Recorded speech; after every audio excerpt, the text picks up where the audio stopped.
the sounds of spring in southeast Queensland. We are sold. And it is sold. Sold to them and well bought now. In the bottom end of this scorching state, the property market's so hot, it's burning out first home buyers. She must be registered to bid, ladies and gentlemen. And it's feared a renewed national scheme set up to help could have the opposite effect, pushing the market into new unattainable territory.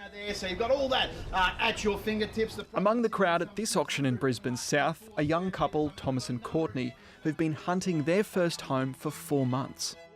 And this is what they're chasing: a 1960s renovated 3-bedroom home perched on a 604 square metre block. It last sold 6 years ago for $565,000. Today, it's expected to fetch double. It feels like inaccessible, right? Like the price points we're talking, and even at auctions, they're just starting so high that it's unattainable. It's just going for way more than what you want to pay, and that just happens again and again and again and again. So it's just exhausting, very draining. Who's going to be the one to start me? Suggest a figure.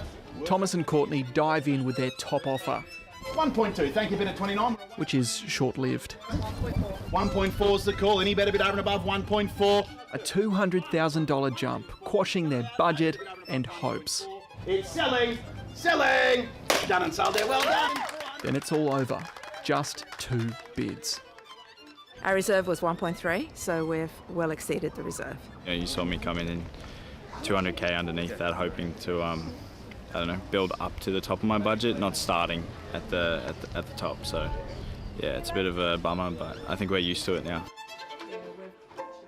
It's really hard for first home buyers to get into the market. Rent prices have made it almost impossible for first home buyers to save for a deposit. So that's really challenging. And as soon as they've got the deposit, prices jump again.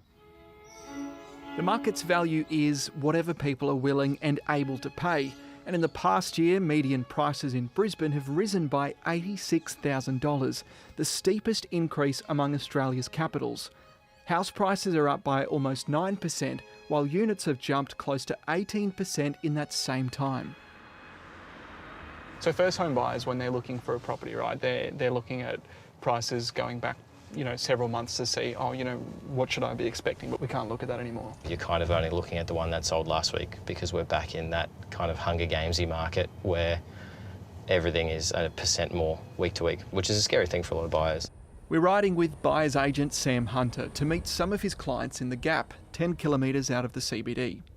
I would say that the vast majority of people that get in touch with us are pretty defeated and looking for a period of very likely 6 months or more. They would have missed out on multiple properties. And I think for anybody, the advice I'd offer them is figure out what that comfortable budget looks like, stick to it, and understand that you can compromise outside of spending more money than potentially you want to. Tom, meet Tom. Oh, lovely to meet you, Tom. Hello. Crystal. Tom, lovely to meet you. Sam found this young family a 4-bedroom home after a 5-week search. They paid almost $1.5 million, basically triple what the last family paid in 2017. How hard was it to get this place? Honestly, very difficult. And I think in the current market, with how things are, it was just vital to having someone else there, because on our own, we'd still be hunting. We wouldn't be having a conversation. Whilst we would have loved to be in a city and closer to it, and it was our original search, getting what we wanted and still being able to access the CBD was still a big thing for us, and we ended up being able to achieve that. So I think we did a good job there. I mean, being long-term Brisbane locals, could you ever have imagined property in Brisbane being worth so much? No, it's a scary market, a scary time. I wouldn't want to be a first home buyer. So we've got a number of factors happening. We've got population growth from interstate as well as internationally. And then we've got the Olympics, of course. So there's a lot of probably construction workers and all of the other demand drivers that come with that. And supply is falling behind.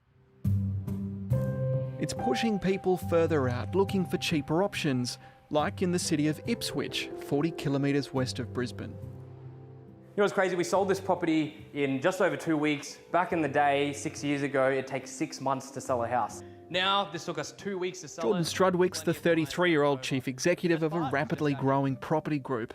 So we do a lot of the prestige in Ipswich, and I guess back then, there never was prestige in Ipswich, right? Like, you know, you couldn't even get if you paid $750,000 4 years ago in Ipswich for a property, you know, people would say you're stupid. But in saying that, you know, 1.3 million or 1.4 million for an acre block, a beautiful new built home with a shed and a pool, with a lifestyle, with some great schools around, I think that's why a lot of people are gravitating towards Ipswich. June Frank's been selling real estate longer than Jordan Strudwick's been alive. We have abundance of these properties, and people, if they come to Ipswich, normally want to buy something like this. And both agents think new incentives are going to make a massive difference to the bottom end of the market. Starting yesterday under the Home Guarantee Scheme, Australia's first home buyers only need a 5% deposit. They don't need to pay lenders' mortgage insurance to the bank, and the federal government will act as guarantor. To access the scheme, the government's removed the ceiling on how much you can earn. How much you can borrow in each state and territory has been increased. In Queensland, it's up to $1 million in major cities. What that's going to do is bring a lot of first home buyers from Brisbane to Ipswich, and for $50,000 you're into $1 million property, no other fees, no mortgage insurance, no stamp duty. 50 grand, you're in. Everything in that $700 to $1 million gap I think that gap's going to close very, very quickly. It's actually a really big concern for us that, you know, home ownership to young people may, you know, in 7 years not even actually be a thing. And, you know, you can either be born into a family who owns a home and maybe they can go guarantor for you, or you're not born into a family that owns a home and you can never have that dream. The federal government predicts it'll only drive prices 0.5% over 6 years.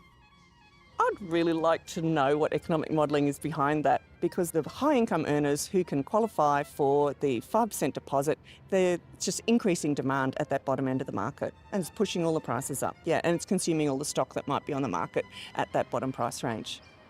If every property's getting 5 or 6 offers, that means that there's 4 or 5 people that are missing out every single time, ready to go, who were prepared to buy something then. That tells you that the market has a very long tail. Back in Brisbane's south, tactics are being reassessed. Another Saturday cycle begins. Probably go straight to Dan Murphy's from here, and I can have a few beers and just jump back on realestate.com.